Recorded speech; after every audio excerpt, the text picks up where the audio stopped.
mahnısıdır. Sözleri bir yok, şenler düşüyor.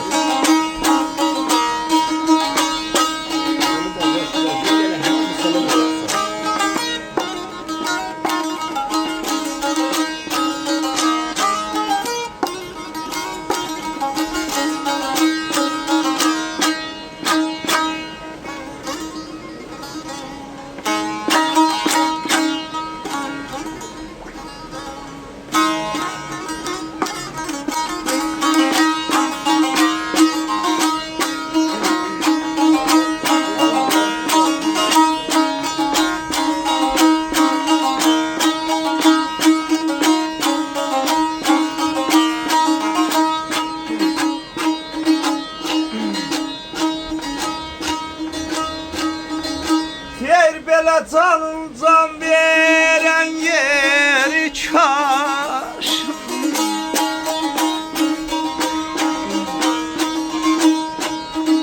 Canımcan verən yeri kaş. Həsrət çoluşum olmasın, ay can olmasın.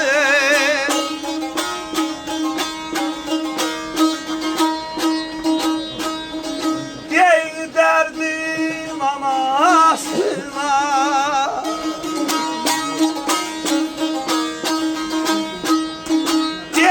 derdim anasına, bir de doluşum olmasın, oydan olmasın, oydan olmasın.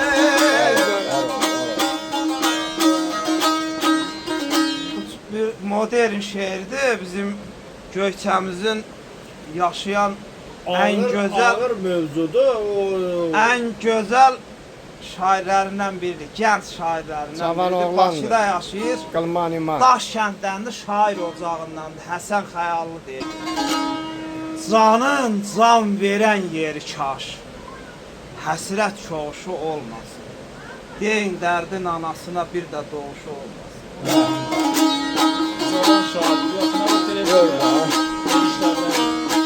Dünya, 40 yoxdur hələ.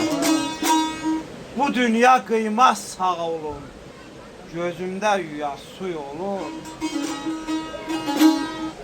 Allaha gedən bu yolun kəşke yoxsu olmasın.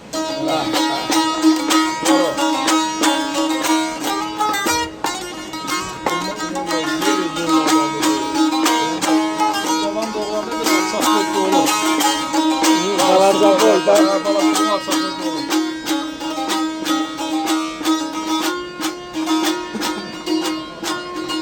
Oh sənə gərəm məni, oh sənə gərəm məni, güləmarı təkəm məni.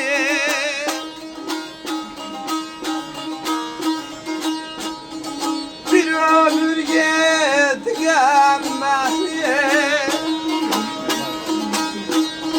bir ömür yedigəm məni, heç halal xoşum olmasın, heç halal xoşum olmasın, heç halal xoşum olmasın, oy can olmasın. Ay vəziyyət. Oxsan əgər əmməni, əmmə Quranda bir sürədir. Sürədir. Quranda arı sürəsini deyəsən. Oxsan əgər əmməni, güləm arı tək əmməni. Bir ömür yedi qəmməni, heç halal xoş olmasın. Sağ ayıqdır.